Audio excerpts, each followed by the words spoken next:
All right, welcome. We're just going to hold here for a couple of half a minute or so, let everybody find a place to sit. Glad you all could join us this afternoon.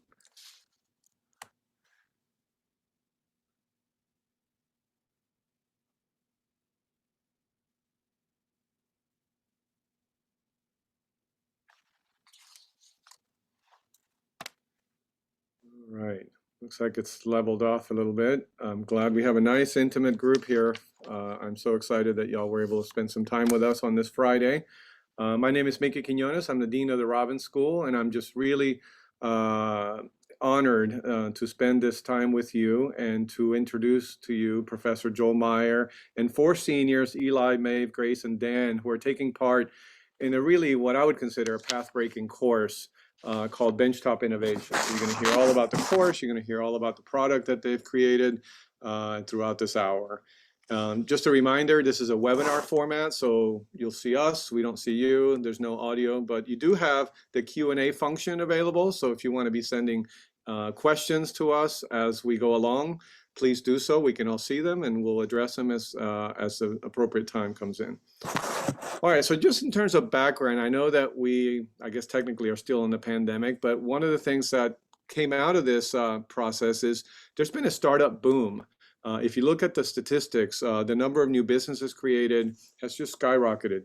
And there are many reasons for that. It could be that people were leaving dissatisfying jobs to follow their passions, and this gave them the final kind of push they needed to do that. There was a lot of new needs and the need for clever solutions to solve some problems and some new problems. So we've seen a lot of new businesses spring up.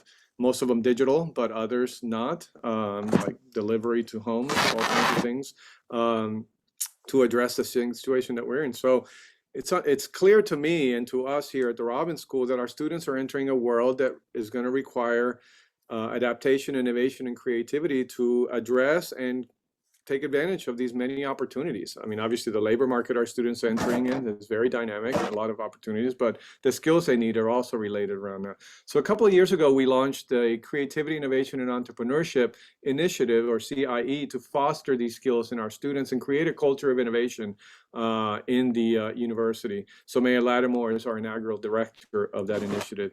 So in this spirit, one of our professors, marketing professor, Dr. Joel Mier, whom you'll meet here in a second, along with one of our entrepreneurs in residence, Shane Emmett, who started Health Warrior, developed an incredibly innovative class that we're going to be discussing. Our students were learning by doing and are learning by doing, from idea to revenue in 9 months. I hate to steal that from you, Joel, but I'll throw that in there just to give a sense of what this is about.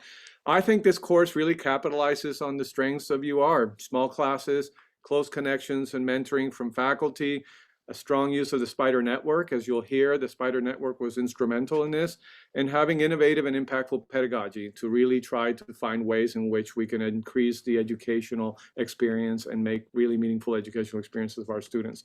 So with that as background, I want to introduce now Professor Joel Mier to talk a little bit about himself and what gave him the motivation to start the class, Benchtop Innovations. Joel. Yeah, thank you, Dean Quiñones. I appreciate that. It's good to see the employees in front of us who I get to spend hours a week with. And again, thank you all for joining and for your interest. I'm the most boring part of this whole thing, so let me be really brief. I didn't jump into academia until later in life, right? I didn't know what I wanted to do when I grew up till I was in my 40s. And so I realized, wow, I want to teach. I want to spend time with these, young professionals. So I went back to school and I got my doctorate. And thank goodness U of R was able to kind of accommodate me and let me join. And I've had an amazing 6 years. Prior to that, however, I have spent about 30 years doing a variety of marketing, strategy, insights roles for big companies, for small companies, for startups. And so I bring to the discussion, I bring to the table kind of this mixed background, if you will. So about a third of my career has been in startups, primarily in Silicon Valley, but some in Washington, D.C.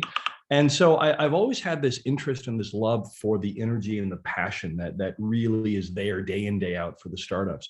So when I joined faculty 6 years ago, The university and Robbins School of Business was developing the process of developing this new entrepreneurship track. And it has really been a phenomenal area of growth for the business school.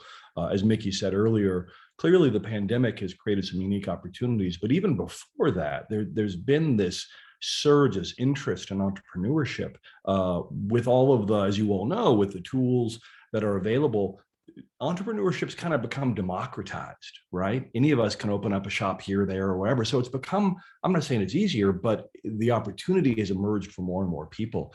And so the business school created a really great program to be able to leverage that. And so I've always had this interest in and really love for experiential design and having experiences that complement the classroom, because I think that they bring great benefits to the students. And so with that kind of as a background and being at the school for a few years and watching entrepreneurship rise and meeting students like the ones in front of you, I thought, I wonder if there's an opportunity and an appetite to create a class, a program where we actually build a business. Now, we're not the first ones in the world to do this, right? Clearly, Babson is well known for their entrepreneurship program, and you can look at schools like USC, the California USC, not the other one, sorry. University of Minnesota, which has an amazing program, largest student startup competition in the country. So we looked at those and we talked to them and we kind of looked at how are they doing it. And they all are unbelievable programs. But one of the things, and Mickey touched on this earlier, but one of the things that's a little bit different about those programs versus what we've constructed is that those programs have unbelievable infrastructure to support you if you have an idea, right? And most people don't have an idea. And so what we wanted to do is we have the entrepreneurship program that for those that have an idea or are committed or know that that's what they want to do, then find that concentration, find that minor. But the CIE initiative is broader. It's campus-wide. It's not just Robbins, it's all schools. In fact, the students in front of you represent arts and sciences, leadership, business. These four all come from 3 different schools, right? So what we wanted to do was really open it up to the entire campus and create a program where anyone, you don't have to have an idea, anyone who wants to experience and be part of it can come in, and we'll give you the sandbox to play in. And that sandbox is a consumer packaged food product. So let me explain briefly about the benchtop class, and then I'll turn it back to Mickey and we can get to the good stuff, right? So what we did is we modeled the program after our 2 kind of really foundational entrepreneurship courses. The first one really emphasizes on kind of design thinking and the problem identification and how do you generate ideas and how do you prototype ideas and how do you vet ideas, all with constant engagement with the customer. In our first semester, last semester, which you'll hear all about, there were 16 students broken up into 4 teams, and each team picked a specific category within consumer packaged foods. And they researched it and they bought flavors and they ate a lot, right? So they really enjoyed themselves. They ate, yeah, right, Maeve. But you wanted to see what's in the marketplace. And then what are trends that are occurring that are around the market, in the market, around the market, analog, peripheral foods, peripheral tastes. And so they really just dove in with these 4 different food areas. Thankfully, and this kind of starts the appreciation for our partners, thankfully, Dining Services was unbelievable and said, you know what, this is a great program. We want to give you an industrial kitchen. And so we were 6 weeks in an industrial kitchen, 3 hours a week, where the teams were working on their product, right? Making them better. You build, you take the sample home, you talk to friends, you talk to family, you get feedback, you come back, you make it better, you make it better. That's the iterative nature. It culminated in what we called the Great Bake Off on November 22nd, where the 4 teams came together with about 150 people from the university, from the startup community, from the food community. We had a wonderful event, wonderful evening, and they competed for funding essentially, right? And so unbelievable products, tough decision, but we ended up with Team Beans, which you'll hear about. And then what happened, what was really interesting, and I'm getting the current semester, which means I'm going to stop talking in a minute, is we immediately shifted from 4 teams to 1 company, right? And what was amazing to watch all 16 students do, because this is a competition they wanted to win. only one team won. But on that night, after that like initial moment of, man, darn it for us, but good for them, everyone rallied. And I have watched all 16 students rally behind this and commit to the company. It's really impressive. So now where are we? We are in the commercialization phase. The company, the students put together a structure of leadership, right? Grace is our CEO. You'll meet others here who are in different leadership roles. And they're in the process now of working their various work streams, manufacturing the product, marketing the product. We had our soft launch, which we'll talk about in a little while.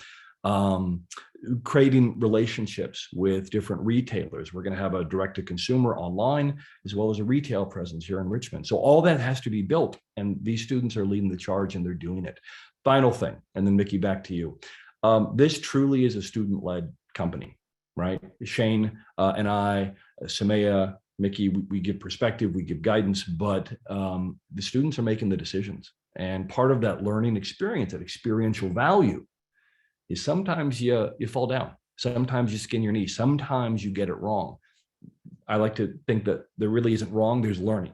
We learn and we do better, right? And so that's been a real cornerstone of this effort, and the students have really embraced it. I mean, they had I'm sure Grace will talk about it, they had a snafu this week that came out of nowhere and could have utterly derailed us for weeks. And when we're trying to get a production run, we can't have that. You got to work through it. So they are. Folks, this is real. And they're doing it, and we have a lot to be proud of. So, Mickey, I'll turn it back to you, my friend. Great. Thanks, Joel. As you can see, our faculty are always striving to find ways to make better experiences for our students. All right, let's get to the stars of the show, our students. And I'm going to go in the order that I see them in my screen here. So introduce yourself, a little background about yourself, and what role do you play in the company? And then we'll get through some questions to learn about the product, learn about what the company's doing, how you're going to market it, and so on. So let's start with Maeve up here on my top left. Hi, my name is Maeve. Obviously, I'm a senior, and I'm the head of marketing for Absurd Snacks. I'm a journalism major, and I'm a film studies and entrepreneurship minor. Excellent. Thank you. Eli? Thanks, Mickey. Hi, everyone. I'm Eli. I'm also a senior. I'm majoring in marketing and entrepreneurship, and I serve as the head of operations for Absurd Snacks. Excellent. Dan? Hey guys, good to be here today. I'm Dan. I am also a senior, majoring in marketing and leadership studies, and I am on the sales team. All right, Grace. Hi everyone, thanks for attending. We really appreciate you guys being here. My name is Grace. I'm also a senior. I'm one of the original co-founders of our Bean Snack at Absurd Snacks.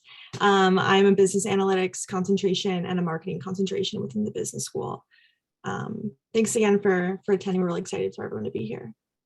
All right, excellent. At some point, I want to ask how you assigned your roles, but we'll get to that. So let's just start with the product. What is it? What is this product, and how did you come up with this idea?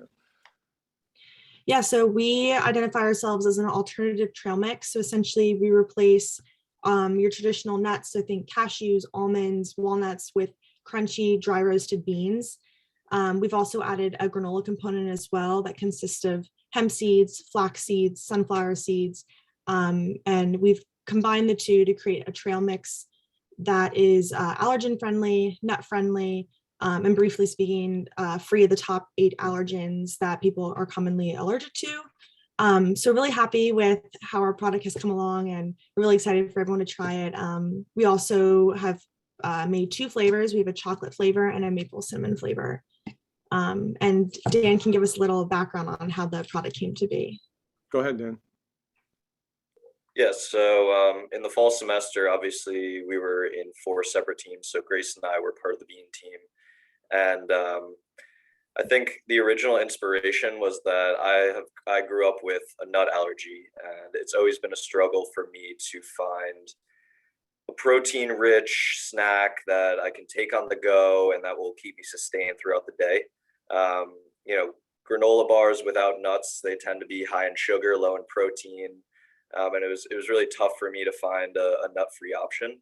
So I felt like this was a gap in the market, and we felt like beans were an interesting protein rich, and they are a superfood, so they have a lot of other health benefits. So by doing some experimentation, we had lots of different trial runs in the kitchen. We started off doing a lot of savory flavors. We were trying different dried fruits and chocolate in the mix. But ultimately, we wound up with the cinnamon and chocolate flavors, which I think are really delicious, and they fill you up. Excellent. Joel, hearing Dan speak, I'm struck by, and it seems like a lot of, obviously, entrepreneurs are finding a niche or a need or a pain point in the market. Is it usually come from their own experience? As we're hearing from Dan, he had an allergy, and so is that a typical thing? You know, a lot of times it is. A lot of times it's that individually based, right? We all go through our days where we experience something that's not quite right, or uncomfortable or annoying, or we struggle with. And every time we have one of those, it's an opportunity. Some are big and some are small. And in the case of Dan and his nut allergies, clearly we have all witnessed this growth, right? And this growth of the corresponding foods to address this market. And so having this firsthand experience, I think gives him a really unique perspective that he shared with the team, and they all kind of ran with it. So yeah, absolutely. It's a huge way that we come up with our ideas. Again, that doesn't mean they're all great ideas, but right. It's a huge input for inspiration. I guess the danger is we want to make sure we're not addressing a market of one, right? Exactly, right. Right. Hard to scale that. That's right. And are you the only one that has this issue? So can one of the students give me a sense of how you address the size, speaking to that, the size of this market? What is this market? How big is it? How did you decide that this was a good place to go? Maybe you're not. Yeah, so each individual team during the first semester had about a week and a half before we pitched our products to prepare a whole pitch deck. So we all did research on our markets and who we would be addressing to, how we'd be able to market our product. That was also a big thing, because going into the second semester, we wanted to make sure that we had a product that was marketable and we could leverage social media. And so the Bean team, I was not on the Bean team myself, but the Bean team not only had a big addressable market, but they had some really creative ideas for how they'd be able to market this over social media. And I think that was a huge pull for their product, because we almost saw a vision from the start where like this really could be something, and we can play off of, how beans are almost going to be like that next health food that everybody knows, but nobody realizes just how essential of an ingredient it could be in your diet. So I think that ended up being a really big pull for their product to end up being the one that we capitalized on. And Mickey, if I can, let me thread kind of your question to me before and the question that you just asked, because I think it's really interesting. I literally remember, and Grace and Dan, I think you might too, when I sat outside of Robbins with you that one evening and you were talking about the ideas you were coming up with, right? Remember, one was like a possible powdered drink for cocktails, just add we're all seeing just add alcohol, right? That was an idea. There was a second idea, and then there was this bean nut trail mix thing, I remember. And I remember at the time, in all candor, I remember thinking, okay, maybe a stretch, but here's the beauty. This is why we do it. This is why we test it. This is why we build it, right? It doesn't matter what I think or what Dan thinks or what Mickey thinks. What matters is get it in front of the right people, have the idea collide with reality, and that's exactly what they've done. And they've created something that not only tastes good, but, and I mean this in a positive way, when you all eat it, you're going to go, this can't be beans. This isn't beans. This is something else. It's astounding what they've created. That's interesting. All right, so let's get to the product a little bit more. I see a couple of you have virtual screens with a little character, and I guess that sort of speaks to the marketability of it. What is it called? How did you come up with this name? What was the name before? Tell us a little bit about that journey. Yeah, So oh, good. sorry, Grace, you can go. Yeah, so the name that we originally came up with was Spill the Beans. Like Dr. Meyer said, our team and I were just brainstorming. Someone said it, sounded great. We're like, that's awesome. Let's run with Spill the Beans. That's great. We were a little disappointed. Obviously, we had to change the name because of some trademark issues with another company that obviously had trademarked the name. So we went on a 1-month brainstorming session of what could be similar, what kind of name could give off the same feeling, the same brand awareness that we were trying to shoot for. And one of our other teammates, Julie Mason, she actually just threw it in the chat one day and was like, Absurd Snack sounds good. And I was like, great, that sounds great. So It honestly just came together in a way that we didn't expect it to, but it felt natural. It felt great. So I think everyone's really happy with the name that we went with. Beanstorming session. That's great. Well, so I want to ask you, somebody asked in the chat about the shelf life, and that brings up sort of the broader question.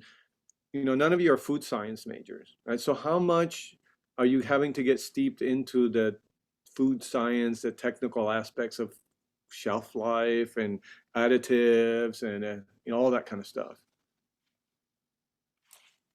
Maeve, you want to hit that? I don't know if y'all have these planned out, but maybe I'll spread around the questions. I have not really been involved in that process. I've been working mostly on marketing, so I think maybe Great. Eli or Dan might have a better idea. Okay, thanks. Yeah, so last semester we had a food scientist come into the industrial kitchen with us, and he talked to us about what it takes to commercialize an idea and really scale it so it can have a longer shelf life. And so for each of our products, that was different. But now we've been working with that food scientist, really thankful for his help. And he helped us nail down a recipe that would not only be scalable for production, but also would be able to have a longer shelf life. And right now, the shelf life of our product looks like it's going to be about 6 months, which is great for a snack because the bags aren't that big, but it gives you flexibility with how long it can stay in your pantry without going bad. Is that 6 months unopened or 6 months after you open? Or does it matter? 6 months after it's opened. 6 Okay. months after it's opened. Right. So talk about the class. Why did you decide to sign up for this experimental class? That we had this crazy idea that we're going to have students develop a food product and they're going to actually then run a company to produce it and distribute it. And we'll talk a little bit more about how you plan to do that. Why did you sign up for you? So, all of you can address this, but maybe you want to start with you. How did you? Sure. So I'm an entrepreneurship minor, like I mentioned, and I was actually having a phone call with Samaya Lattimore, our director of creativity, innovation, entrepreneurship. I know she's here right now. Thank you for being here. We love you. You've been a great sounding board for all of us through this process. So I had a call with her at the end of my junior year, and she was asking about how I was liking the entrepreneurship minor as an arts and sciences student, and how I was feeling about my classes. And I've loved all my entrepreneurship classes, but I always kind of felt like there was something missing. Just I wanted it to be a little bit more hands-on, and that's exactly what I told her. And she said, well, boy, do I have the class for you. So I went through the application process. I got to talk to Dr. Mier, and I just really fell in love with the idea of this class. And I am so glad that I took it. This has just been, the greatest class. I don't know any other students, any of my other friends that can say, they're building a startup right now. So other than having a 1-year commitment, and because it's a 2-semester course, those of you who are watching, Dan, tell us what else has been different about the class. How else has this experience been different than what you've gone through your senior? So you've had 3 years of U of R experience. I would say probably my favorite part is there's no tests or quizzes. We're not studying. We're hands-on learning. We're reading interesting articles. We're hearing from speakers. It's not a traditional class. It's not accounting or finance. And that's my favorite part, is just that, we're really able to kind of get our hands dirty and experience what it's really like to start a business. And I would say that definitely relates to why I joined the class. I've had an interest in entrepreneurship from a young age, and I also love to cook. So I thought that this was a great way to merge the two, to kind of, spend 6 weeks in the kitchen was awesome. And then being able to convert that into a business was kind of like a dream come true for me. This is, I think, one of the best classes that Richmond offers. And I've been pitching it to all of my younger friends to take for next year. So it's been really great. Well, I think you're about to get the most consequential test of any class you've taken. The market's about to give you a grade. So I think that's about as real as it gets. Grace, tell us a little bit about what's been hardest in this whole journey of a startup. Yeah, so in the beginning of last semester, Dr. Mier blatantly told us, we don't know what's going to happen. We don't know exactly the path, but we're going to do it. And that's been the most exciting and the most difficult pill to swallow, I'd say. In the beginning of the semester, we, like Dan said, we listened to a lot of speakers. We learned about what it's like to run a startup, and you truly don't know what it's like until you do it. And we like to say that we follow the lean startup approach, where we just go, we don't ask questions, we don't think too much, we just hit the gas pedal. And that's been probably the most difficult aspect, as well as the most thrilling aspect as well. I think everyone on our team is super organized, makes really great educated decisions, but sometimes there's just no right answer. There's just an intuition and a gut feeling.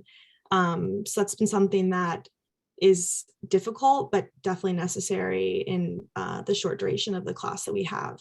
But it's been really exciting. That's great. Eli, how do you go from, because I went to the kitchen and watched you all experiment and the teams, and now there's one, the bean team. How do you go from creating something in a small batch like that to scaling? How are you going to commercialize this?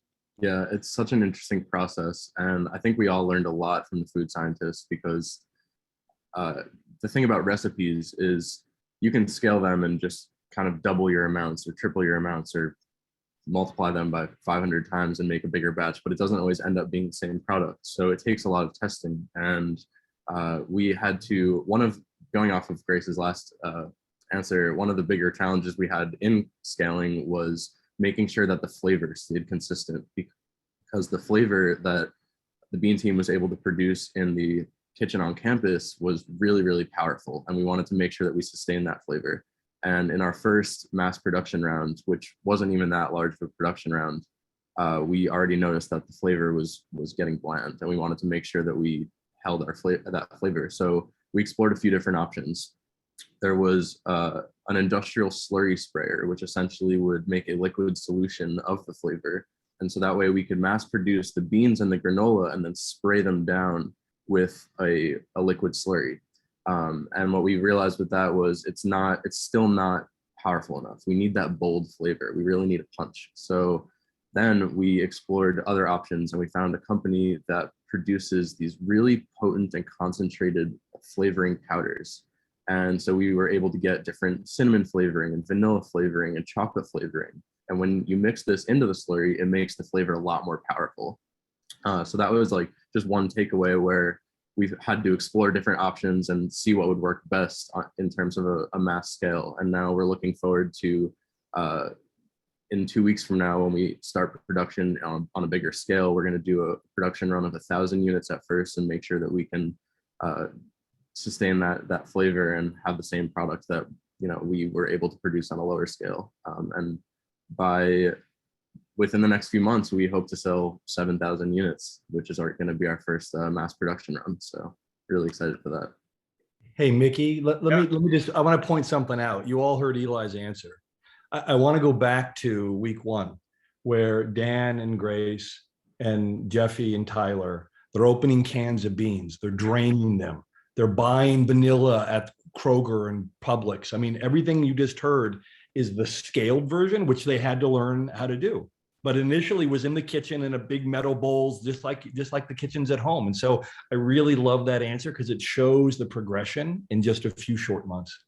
But how interesting that you would think that you just do the same thing you did 1,000 times bigger, but you don't get the same result. That would not be intuitive for me as it relates to this. Maybe other smarter people would have figured that out. But where are you producing this? Because I think there's a story here about the spider network.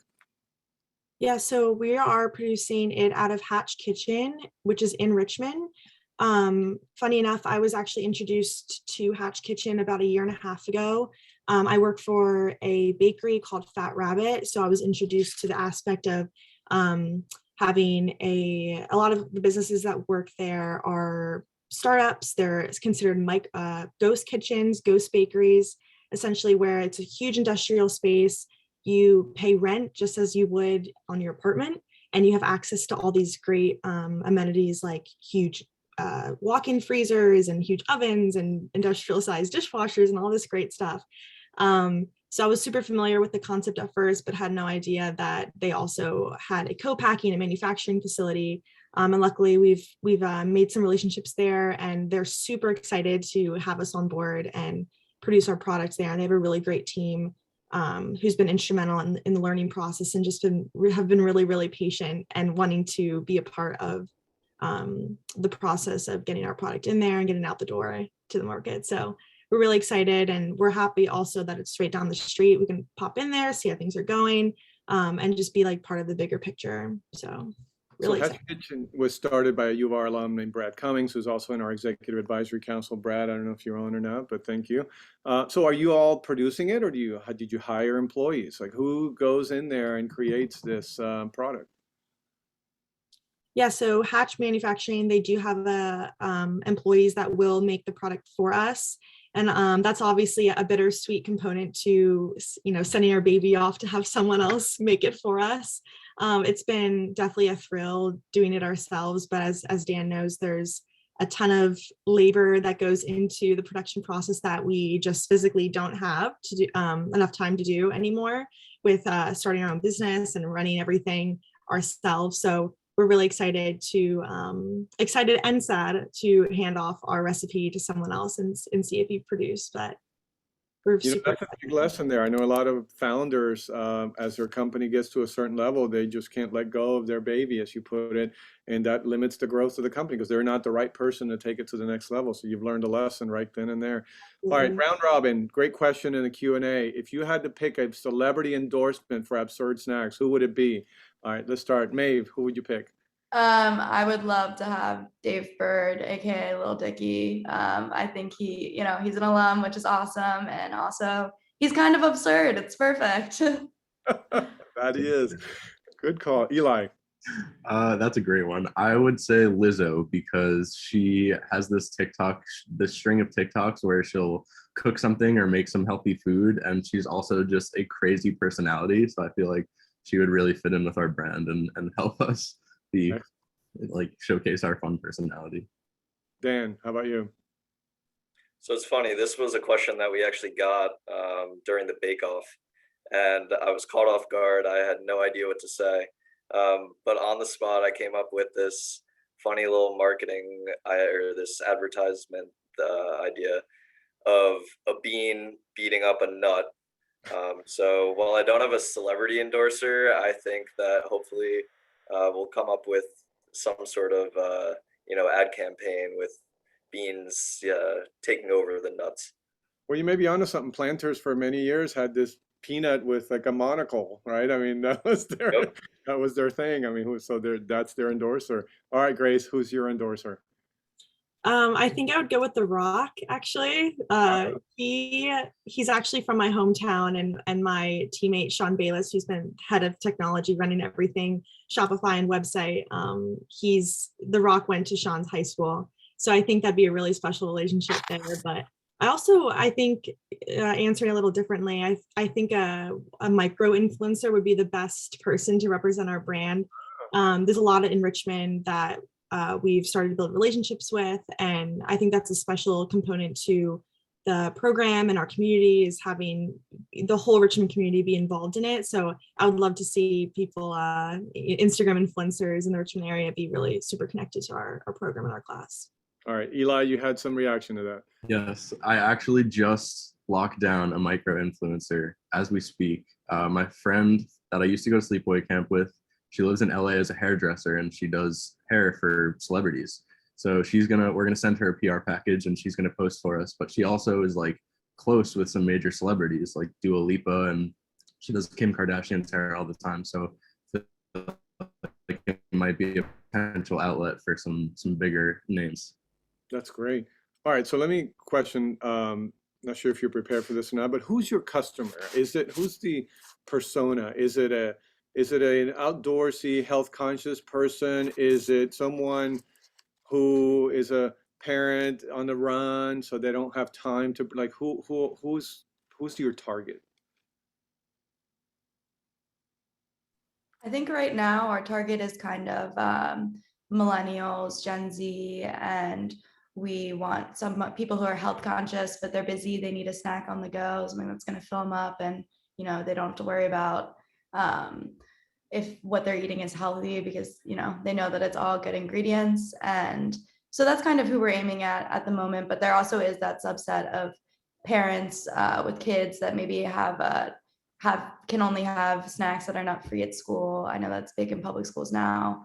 But for the moment, we are focusing more on the millennial, more trend lifestyle brand type of marketing. It strikes me, my daughter's sort of around y'all's age, and she's very conscious of the backstory behind of every company. I'm wondering if the fact that this came out of a class and it's other students, do you think there's any purchase there in terms of using your backstory as part of the brand? Definitely. Another brand that we've kind of been looking at that is also a new startup is called Effing Good Snacks. And the backstory there is kind of similar. He's a college student who wanted to make healthier cookies that also have ingredients that help you sleep. So they're good for late night snacking. And he's blown up on TikTok, on socials, because he's got this backstory that's just relatable for a lot of people our age. Yeah, I think that's something to think about. All right, somebody asked a very brass tacks question. How much does it cost? Yeah, so we've been doing a lot of work with pricing recently. Big shout out to my team for all their hard work on this, because we've had to rework the numbers several times. But we just finally locked down our own cost per unit internally, and we also just locked down our first sale to a local store, which is super exciting. We're going to be in Libby Market very soon. And so our wholesale price to Libby Market will be around $5.50 per package. Comes in a 10-ounce bag. And they will probably be marking that up an additional 40%. So it'll be around $8. And then we're also going to be selling on our Shopify website. So the price there will be somewhere in the range of $6.99 to $7.99, probably closer to $6.99. And that will allow us to keep good margins and also reduce shipping costs, which has been something that we've been trying to work on, because we don't want to charge a lot for shipping when the product is not in the single digits for price. So yeah, that's interesting. I'm wondering what your experience will be from those of you who have taken accounting, figuring out cost of goods sold, production costs, versus actually having to do it live with a real product, and whether you were prepared for that. Okay, so we know you have a soft launch website. Tell us about that. What's next from there? I think you were going to share, one of y'all was going to show us the website. Sure, yeah, I can share my screen. So we officially soft launched this Tuesday on February 1st. As of right now, we're not taking orders yet because we don't have product on hand. However, we have an email sign up list and have started to gather some contacts so that we can keep them updated via email. And we also have some outlets for them to follow our socials. So here's our initial website. This is a picture of our product that we did in a little photo shoot. Once we had some sample, just a little explanation of what our product is. And of course, a picture of all of our Life-changing. That's a big value proposition there. It is. It really is. Everybody needs that snack that they can go to every day, but no one has a snack that you can go to and feel good about eating every day. And now you do. So you got this website, you have now a deal with Libby Market. Tell me about your broader sales strategy. How are you going to reach your customers? What are your channels of distribution? And then we can talk about that too. How are you going to get this to the customer? Are we going to have to, I know one of y'all asked me for a place to store stuff. Are we going to be storing bags of absurd snacks here in the business school? And my office is going to be full of boxes here? You might, but nobody needs to know about that.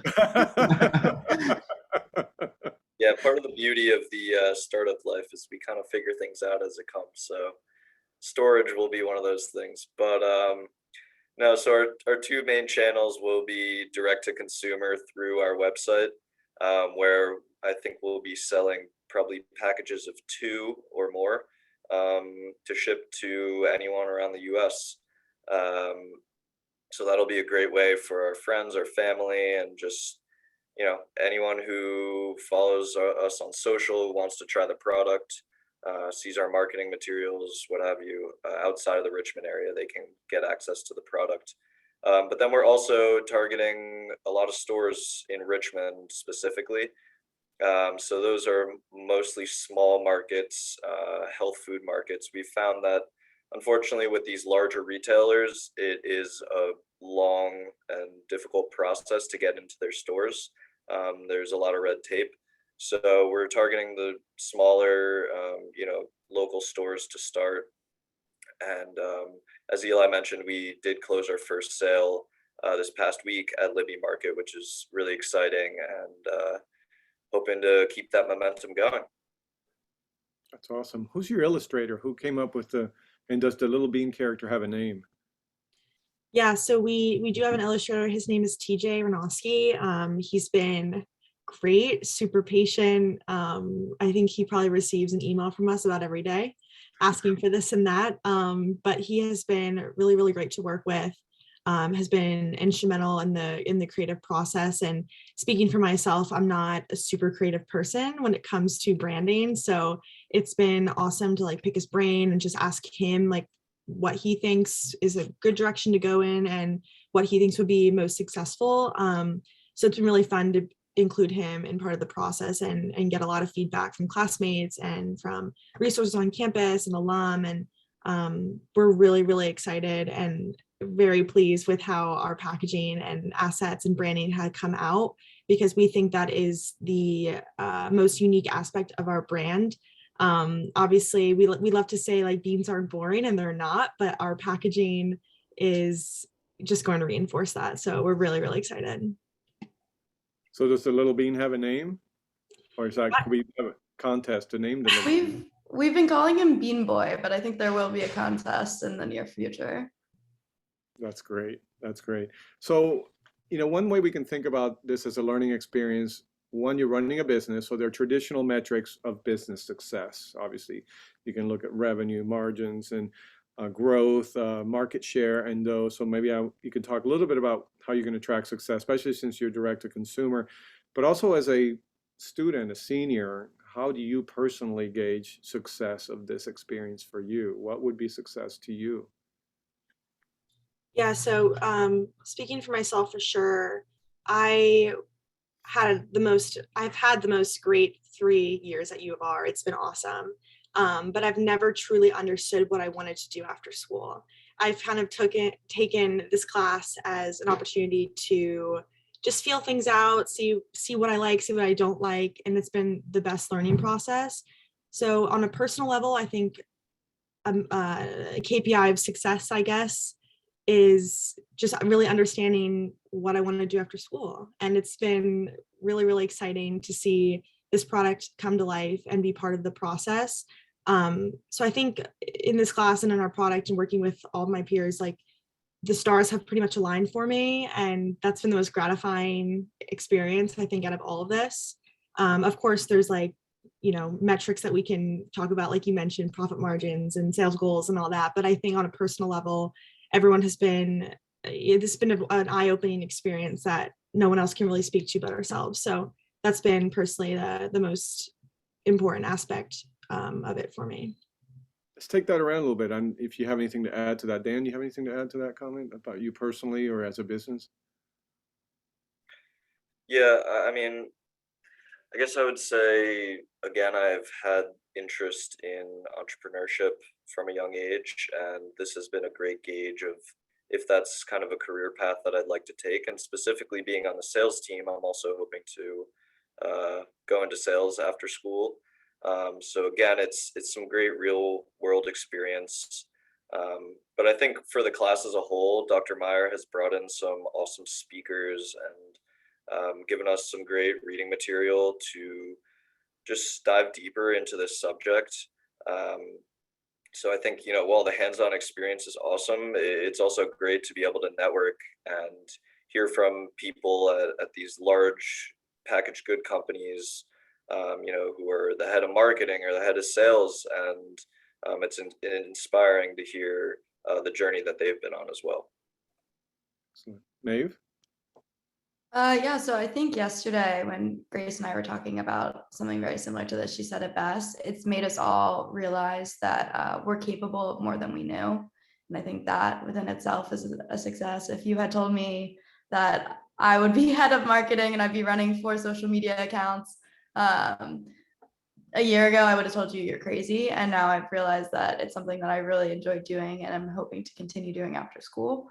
And I think just, the measure of success is we're doing it. I think that's for me. We're doing it. We're sticking with it. We're second semester seniors, but maybe we would have thought that that would slow us down a little bit, but it hasn't at all. If anything, I think it's made the drive to get this going even stronger. A couple of us have talked about if this takes off, it's something that we would consider doing full time after school. So That's awesome. Eli? Yeah, these are all great answers. Dr. Meyer always tells us that learning about what you don't like is just as important as learning about what you do like. And so I think to Grace's point, that's really part of this process is like, which parts do we like? Which parts don't we like? Obviously, being an entrepreneur working with a startup, there's always going to be challenges that you face and times that may be difficult, but it's all super rewarding. I've been really lucky to work with some really amazing people. And honestly, the success metric for me is like seeing this thing come to life.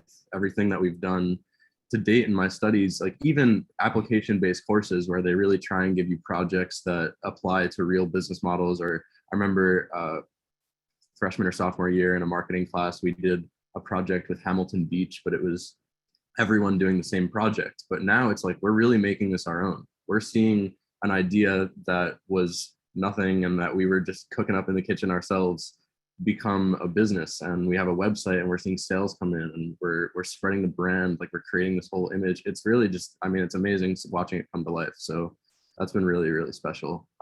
But more literally, we have been working with Brad Day, our trusty Shopify consultant, shout out to him.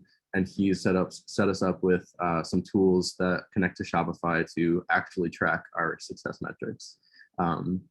And so that's been super helpful. And as soon as orders start coming in, we'll be able to analyze our consumers and see where things are and kind of optimize from there on out. Yeah, I think it's going to be really cool. You're going to be sitting in an airport one day soon, hopefully, and you're going to look over and you're going to see a mom or dad handing over a bag of absurd snacks to their kid to start eating, and you're going to go, whoa. So listening to all this, as educators, we go into this because we want to make a difference in our students' lives. And I don't know about you, but as they're talking, it's hard not to get misty-eyed and emotional about this. So the goals you had going into the class, what do you think so far? No, you're absolutely. Thank you for saying that, because I'm listening to these and I'm just going, "Oh my gosh, this is amazing." It absolutely is misty eye stuff. What you were saying. So thank you. But it's you're doing it. That's what makes this so cool.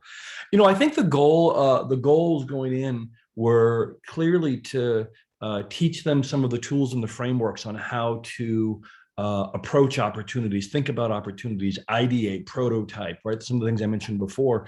But then clearly the next step is to, we have a lot of ideas. How do you pick the right one? And sometimes when it comes to funding, it's not really up to you, it's up to someone else. And so we went through that process. And so now clearly they're on the other side of that, commercializing, as you all have heard about.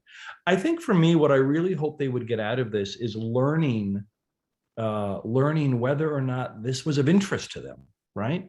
Clearly, Maeve and marketing, they're going to have a series of KPIs about their social ads and their PR events. They're going to track all of that. Eli with operations is going to be measuring all. So there are functional metrics that we have in place and that we're building.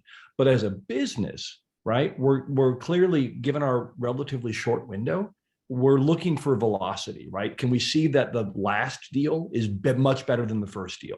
Are we watching margins improve? Are we able to get cost of acquisition down? So there's clearly the business elements that they're all going to experience. But for me, at the highest level, Mickey, I want folks to learn, is this something they want to do or not? And if they're able to learn that, and I'm hearing that from them, right, good or bad, then I think that's a real win. And also, in addition to that, the appreciation of what it takes to start and run a business. It's just, it's starting from where you are. Imagine these businesses that have stood the test of time, continue to adapt and grow and to employ thousands of people and generate opportunities for so many, and what it takes to do that. I mean, I think that's really fascinating to see. All right, so we're almost to the end here. What's next? What's in the immediate future here? What can we expect from Absurd Snacks? Yeah, so we're really excited to say we'll start taking pre-orders in about 2 weeks from today. That's the goal. As I'm sure everyone knows here, supply chain issues are a real issue.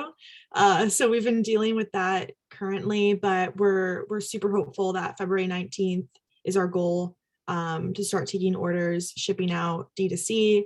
I think Eli mentioned earlier, we do have a spot in Libby, which is awesome. We couldn't be more excited, and we're really happy that they're our first spot to be in town, just around the corner.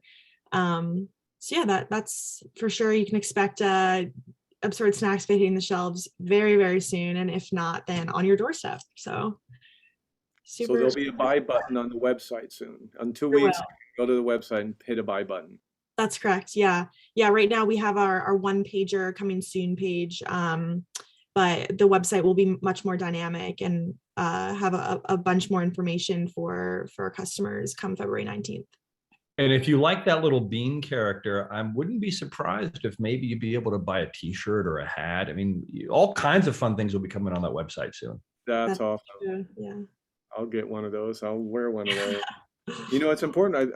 I think it's for me to say that all this is possible. Obviously, the dedication of our faculty who came up with these ideas, students who took the chance and took a risk, which is also one of the big lessons here, taking a leap of faith into something that you really didn't know. You know, our classes, traditional classes, structured, you kind of know what to expect. You wasn't quite clear what you were getting into, so I think that's a huge lesson. But so many others, you've mentioned Somaya, the Brown Foundation was very generous in supporting the CIA initiative and this course in particular. Good. Shane Emmett, I don't know if Shane is on, but he certainly has provided his expertise. And just, you mentioned the dining facilities and the dining crew, our staff has been phenomenal. So it really has taken a group, our provost, our general counsel, you know, just amazing support. And just, that's one thing I said during the bake-off, that it makes me so proud that the reaction to this idea in this university is, how can we make this happen? Not, oh boy, we can't do that. And I think that's from an administrator standpoint, that's what I like to see is, you know, how do we make something happen rather than why can't we do that? And obviously there's things you need to work around. And I know there's still other details that need to be worked out, but I think this is a fine hour for our university, and I think y'all have a lot to be proud of. Well, hey, Mickey, let me just thank you for those words. And I'm really glad you shared that, because it takes a web, right? It takes a web to make this happen. And so you've heard mention of other alums who have volunteered, their time, their energy, their resources. And, you know, the internal colleagues have been phenomenal, but clearly this came about because Mickey heard me with this idea a little while ago, and then Shane separately gave him the idea, and he said, you know what if I put these two cats together? From that moment to the moment that we were taking applications was about 5 months.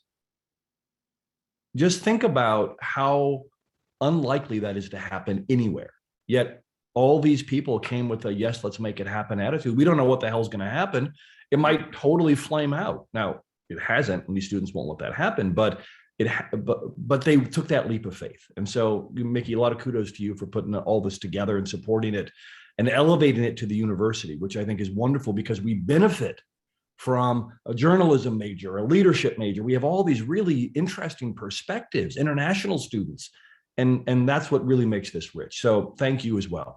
No, I mean, my job is not to have the ideas, but to encourage and support the ideas. So that's what I see my job is. And you just gave us an idea. You need to come up with flame flavored. Having spent most of my life in Texas, it's got to be a spicy version at some point. Somebody mentioned a dark chocolate too.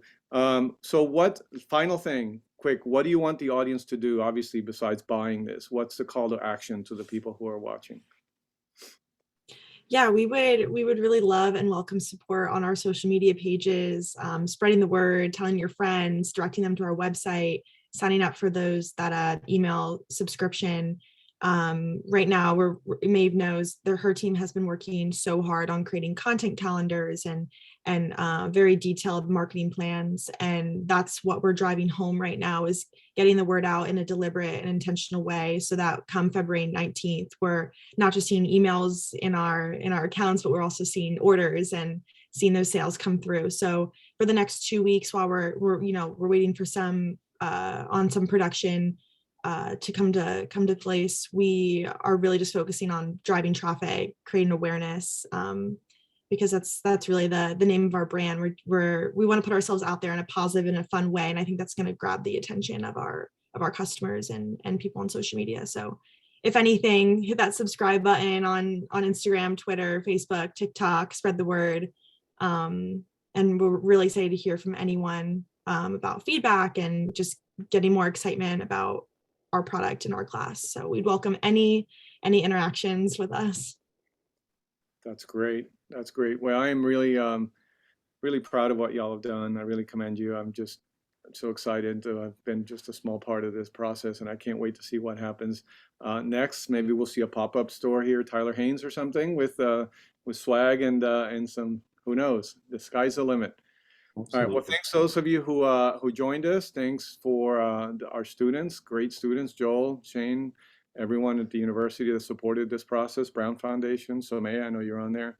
Thank you for everything. And let's see where this goes. Thank All you. right. Thank Thanks you. everyone for joining. Thanks, everybody. Thanks everyone for Take care. coming. Yep. Yeah. Thank you. Have a great day.